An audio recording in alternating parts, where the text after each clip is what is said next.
Bakit kailangan pa na masaktan? Bakit kailangan pa na tumaan sa masamang karanasan bago tuluyang matutunan na huwag ipuhos ang lahat?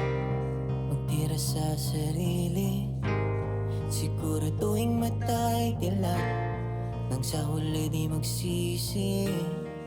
Kasi minsan ay akala natin siya na talaga ang makakasama habang buhay. Tapos yun pala, may bagong darating, higit sa ating hiniling. Tayo'y dadalhin sa tamang tao na alam kung paano ang tamang pagtrato.